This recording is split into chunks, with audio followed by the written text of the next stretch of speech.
record on this computer. Hi, everybody. It's Andra, and I am here with a colleague and a good friend of mine, Karen Walk. And I just want to let you know that her and I had recently been involved in a live chat on one of my Facebook pages. And afterwards, Karen and I started talking. And as nurses, we both see that the prevention isn't working. So we want to be an outlet, a resource for you that you can really come and connect to us. We're two nurses and we have, like 40 years or more between us in healthcare in different facets. I myself have been in healthcare 35 years and 20 years a nurse, and Karen's been a nurse for almost 15 years now. So we really want to bring you what you need to hear. We want to talk about mental illness, homelessness, kitchen chats, what's going on in the kitchen, how we can help you make healthy meals and really bring that nutrition and everything that I'm doing in my life together. And Karen, I think, is going to be the one to do that with me, because we are so those nurses that really are at the bedside, that really love what we do on a day-to-day basis, and we see that prevention is no longer working. It's got to be more of intervention. So we're here to help you with that today. So here's Karen. And Karen, we were just talking about mental illness, and I loved what you said. And I said, let's start recording right now and let them share in what we're planning on doing in our channel. So we were talking about mental illness and how children are really being left by themselves this day because the parents are so busy. And I loved what you said. So So we started our conversation off just talking about mental health and how important it is that we really focus on it. And not only as adults, but also to help our kids make sure that they're getting a good bearings on their mental health, what they're thinking, what they're feeling.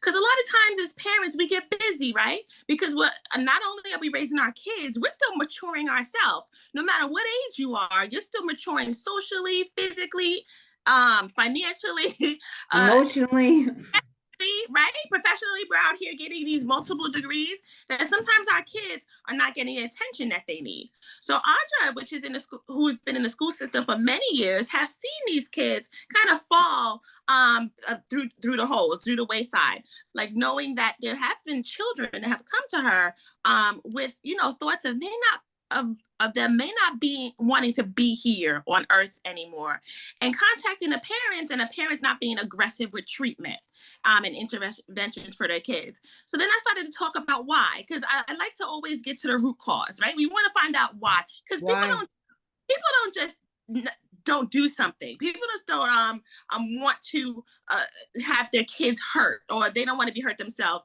But there's reasons why they're not able to focus or not able to have those interventions for those kids. So working in the Bronx for almost 15 years, the majority of my career, I've seen parents who have been struggling financially, right? Struggling socially or with their relationships, where they focused more on that part, focusing on their social life and focusing on their relationships, where their kids are not their priority.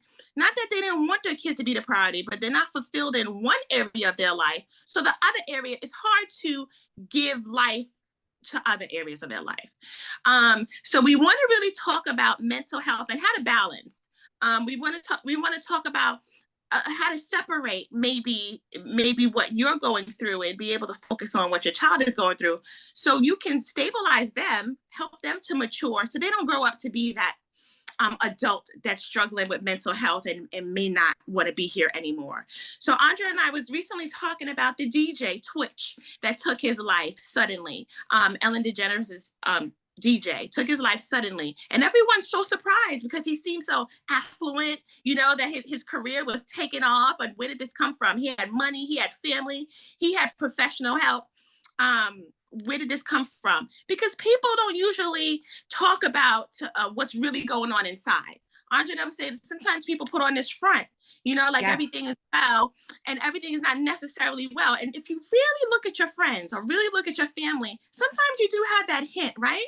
That tip that maybe something isn't right. It could be something they said faintly that we just overlook, or our, we're not we don't have the skill to address it, and so we just don't say anything. We let them go about themselves. So Or what's they're important? isolating, they're isolating. As nurses, there's always that question on the test about the child that's giving away all their things. And why would they be giving away something that means so much to them unless they didn't plan on being here anymore? I'll never forget that question, because as a nurse, the boards, everybody makes them so hard. They always put a fake question in there that has no business in there whatsoever, but they make it kind of sound like, where are you going? So here's this child giving away all his things, and the rest of the question was about like child vital signs, and they were all normal. So that was Right, the only thing out of the normal. But that really stuck with me, to be alert to those things. And I right. don't think, like you said, that it's parents don't want to be, but you know, um, because I do nutrition, I know that there are a lot of people that are suffering because of the nutrition, and our advancing society has brought like such bad air quality and everything, that we're on yellow alert, Karen, which means it's not safe to be outside. So Right, I mean, so what do? You stay home and become a hermit? So right, everything that is surrounding us plays a part in that, because it does have an effect on your health, you right, know? So right. the children, I don't think they necessarily need to be shoveled. I mean, and as a nurse, I was feeling very depressed because I was sick. I wasn't healthy nutritionally. So I had this depression, and I didn't understand why, because everything in my life was good, but I had this overwhelming sense of depression and sadness, and I Mm-hmm. didn't understand. And when I healed that part of me, the rest kind of came together, and I wasn't sad anymore. So I think that this is going to bring everything together for them, because this guy, Twitch, like you said, had everything. And he was like, I loved him, watching him on Helen and everything. And they had such a great dynamics together. And he Mm-hmm. always seemed so happy. So how would those signs, So we Right, want to really look at what's going on in people's lives, like you said, because it may appear on the outside that everything's good, but so many of us show up and have that exterior face where everything looks good. We have that face we show the world, and that other face that we hide. And as a community, we need to start talking about depression, anxiety, and all these things, so they're norm and they're not stigmas, and people are okay to go and get that help, because there's such a stigma around mental illness and disease, that people don't see the patient, the person, the right, human being anymore. They see the disease process. right, And they no more ask to have depression or even schizophrenia than they do to have cancer or anything else. They don't ask for these traits. Some of them are genetic. So we need to absolutely. be more aware as a society. Yeah. You And I know, think with COVID coming, it helped us to pause and think about mental health more because we were more inside, right? We were more isolated. So I even remember going on my physical 2 years when COVID, 2 years after COVID, because during that 2 years, most people didn't follow up with their doctors because you had to have all these tests and stuff before you even got the doctor's appointment. But when I did go, one of my doctor's first questions was, "How are you doing mentally? Like, how are you feeling?" And I was like, "Wow, I've never been asked that before." I'm like, I'm feeling good. I think I'm feeling good. But listen, I told him I was feeling good, but I gained 20 pounds during COVID. I mean, and it affected me. I wasn't going to the gym anymore. I tried to do workouts when, outdoors, but it wasn't, exciting me because I'm a more of an interpersonal person, a social person. I need those group exercises. So when COVID hit and I no longer could get those group exercises, being able to feel the energy of other people, it really did sadden me. I remember sitting down on a couch and just eating a whole cake of M&Ms. I could even show the Facebook picture. I was just sitting down eating M&Ms cakes because now I'm isolated and I'm a social person.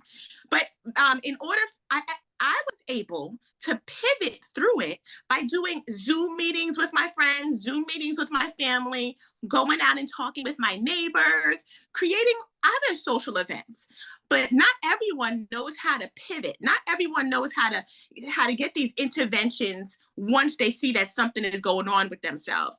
I think something is that you said that's key, Andra, is that we do need to evaluate ourselves. You do need to check in with yourself and say, Karen, how you feeling? Or Andra, how you feeling? Because sometimes we're running about our days. Our days turn to weeks, our weeks turn to months, and we don't even know what's going on with ourselves until a disease process shows up.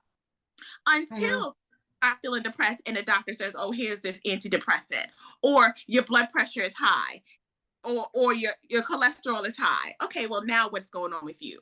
One thing the doctor didn't address with me when I did go to the doctor 2 years into COVID was my weight gain.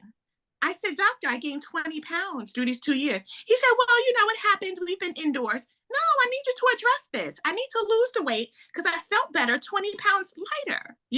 So here in Kitchen Talks, we'll be talking about that. What are you eating? How have your eating habits changed? And how is it affecting you emotionally or mentally? Because everything you put in your mouth not only affects you physically, it affects you emotionally and I'm sorry, emotionally and mentally. It affects you. Like Andra said, what's going on outside in the atmosphere, in the air, affects us.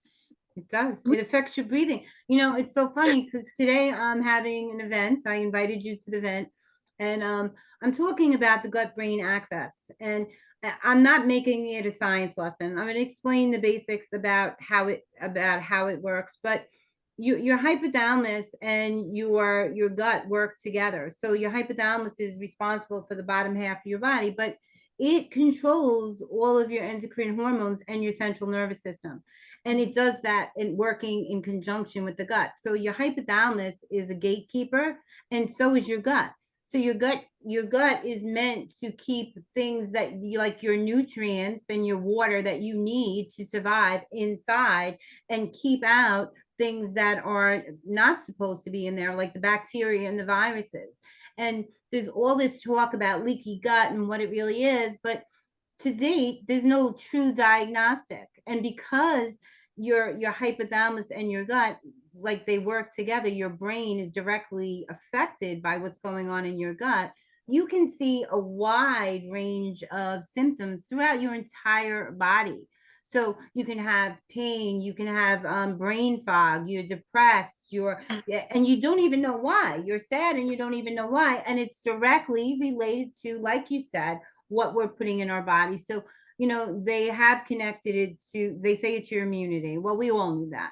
Then they Right. said it's your brain and it's your heart, but it's really, really connected to every aspect of your body. If you look at the way it flows through your body from your mouth to your anus, then it's connected to everything, Right. because your gut is responsible for your liver and your adrenals and your pituitary and all that stuff. And your liver alone is responsible for 600 metabolic processes on a day-to-day basis. I just organ body, and we don't really focus on it.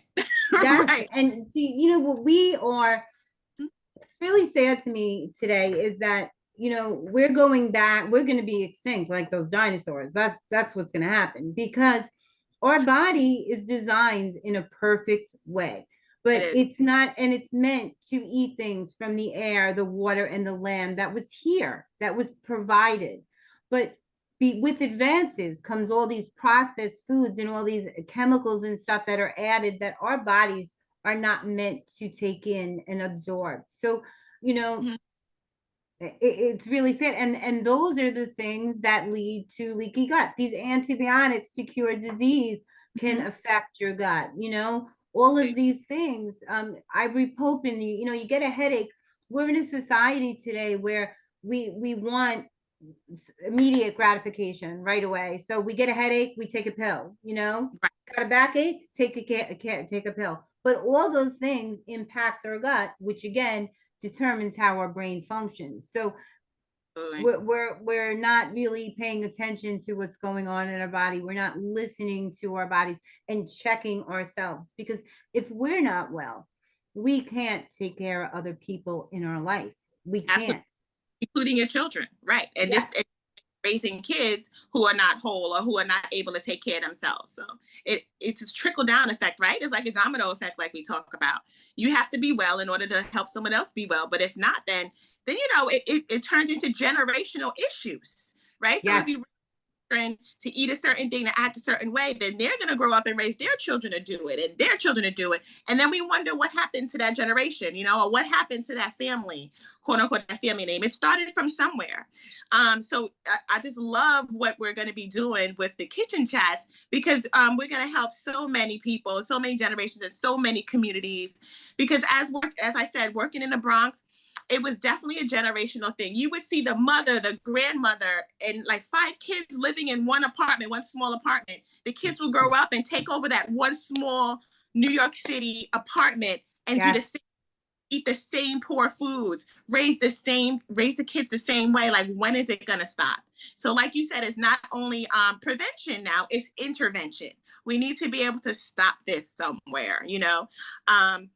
So I love what we're gonna do. I totally appreciate you for bringing me in again and being able to touch the community in this way.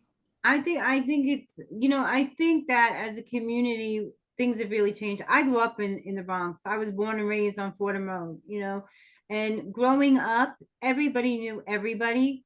And we all came from that world where it takes a whole community to raise that child.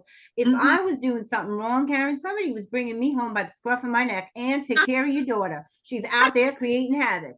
And that's the way it was. Everybody watched everybody's kids. We had block parties together. We celebrated good times and bad times together. If something happened to somebody in the community, everybody came out to Right. mourn or celebrate whatever was going on. And they closed down the streets and we had parties, and everybody loved everybody. And it's not that world today. And No. unfortunately, I'd like to see that turn around, but until we acknowledge what's going on in our community, it's not going to.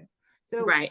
so we need to, yeah, we need to talk about that. And I see things on the news where now the governor wants to lock people up. They're talking about locking people up again. So like if someone mentally disturbed is on the streets right now and they hurt someone and everything, there's been a lot of news around all the violence in the city. So they need someone to blame, and they say it's got to be the mentally ill that are homeless in the street, but it's not just mentally ill, and they need to address that. So they're trying to make it where if they're unfit, or they're not on their medications, that they can again be confined for their safety as well as the safety as others. So, the people that equal rights are very up in arms about it, and that fight's going on. And I don't know how that's going to end, but the homelessness, like, I mean, I work in the Bronx too, and the homelessness that has taken over, it's just so sad. It breaks my heart that I see these kids living on the streets, Mm-hmm. begging for money, and they have nothing. And because there's so many, the public response isn't that great either. Because Right. when you have 20 people coming up to you, can I have a dollar? Can I have a dollar every day? They start to ignore those people Right. instead of saying, what can I do to change this? So Right. Your there, empathy, right? Care because you feel like this is overwhelming to you, and you yeah, can't all. So instead of doing something, people just don't do anything. And then if they're going to imprison the mentally ill, that's not going to help them, because no one flourishes under imprisonment. As human beings, we don't flourish being isolated. So if you're going to imprison them, that's not benefiting them. And if you're not giving them the appropriate interventions, are you going to give them a counseling? Are you going to put them on the medication that they need, if needed? Are you going to target the foundation of it, what started it, what made them stop taking their medication? Did they lose their health care while they stopped taking their medication? Was it affecting them negatively? Because every medication comes with a positive and has negative. side effects. So what was it, right? Again, let's get to the root cause. What was the cause of them to have this mental break, or what was the cause of them to stop them from taking the medication? Let's figure that part out. But let's talk about the truth of it. We don't have enough mental health professionals. We don't have enough institution of health for the mentally ill. I did work in Bellevue for a short time, and there was never enough beds. And then the psych hospitals throughout the states, they don't have enough beds, in order to be able to help the amount of mentally ill that we have. So let's target the cause. Let's do that root cause analysis to try to prevent this increase. Or like you said, let's start it from childhood, right? Let's get the parents to start helping these kids so they don't grow up and potentially not need the assistance that we see the adults needing right now. So it's a lot. Yeah, we won't run out of things to talk about. Growing up, there used to be in our generation like I never had a two-parent household. My dad wasn't part of the picture, but other people had that, and it was different because there was one family member working, and that income really could support a household. Now with everything that's going on, I mean, it's ridiculous to live in New York. And when you look at other places and you see what we're paying and what they get for what we're paying, you're like, what's wrong with this picture? So, but now there's two people that are possibly in the home, and even with those two incomes, they can't make ends meet. So everything's going up, the cost of living keeps going up, but the rate of pay is not going up. So I'd like to address that too, because even as nurses, I mean, I've been a nurse for a really long time, and I don't see those pay rates going up either. And we're asked to do twice as much as we ever did. Mm-hmm. I mean, we've always done it anyway, but they keep adding stuff in, and that's in every job. Yeah, I mean, that right down to cashier. First you're just a cashier, and then all of a sudden you're promoted to manager. You got to open the store. But are they giving you that? They're giving you that increase. No, you got more responsibilities, but that's all it is. It's a title.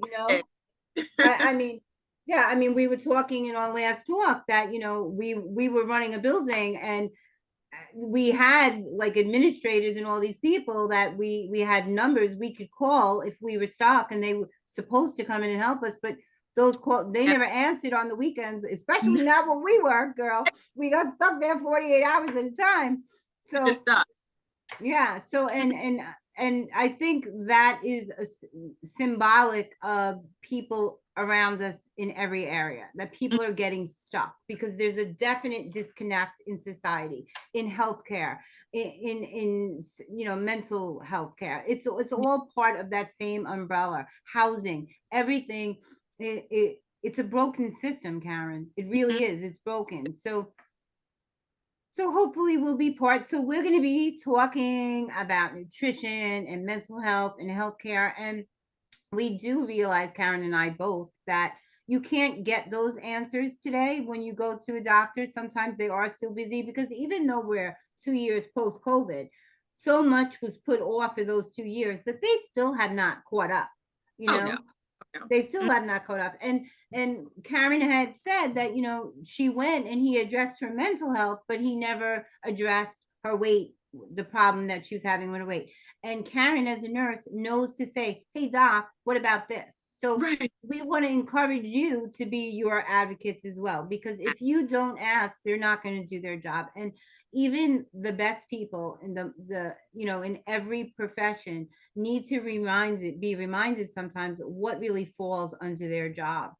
And that this is your job, and you do need to check for A, B, C, and D, because I'm here because it's your role. I can't do this myself, because people fail to really do their job sometimes. Not everybody has good work ethics. So and what labs to draw. So, you can ask those questions, because a lot of times maybe the doctor didn't draw that lab to potentially tell you what's going on, and a lot of times insurance companies may not help that, may not pay for certain labs, but you can advocate and say, no, I want this lab to be drawn. I want to see if, my body's going through this. So you can ask us those questions as well, and we can help you care manage your own health. So you can come on to our show And we could tell you different things to ask your doctor, different things to ask your mental health professional that potentially help you to get better. So I just love the amount of nursing knowledge we have between us. There's a little that we don't know, and what we don't know, we'll be able to research pretty quickly and be able to present it here